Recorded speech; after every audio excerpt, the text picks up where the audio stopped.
அறிந்திருக்கின்றீர். அலங்கோலங்கள் தெரிந்தும் புரிந்திருக்கின்றீர். எங்கு போக நேர்ந்தாலும் உங்கள் அக்கிரமங்களே உங்களுக்கும் உங்கள் தேவனுக்கும் நடுவாக பிரிவினை உண்டாக்குகிறது. ஏசாயா 59:2. பக்கங்களை பார்க்கிறீர், அகத்தில் விழும் காயங்கள் அத்தனையும் மாற்றுவீர்.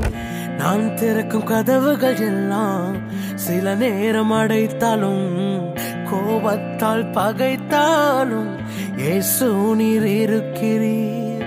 நான் விரும்பும் வழிகளை எல்லாம் சில நேரம் அடைத்தாலும், கண்ணீரால் புலம்பினாலும் என்னை நீர் அணைக்கிறீர்.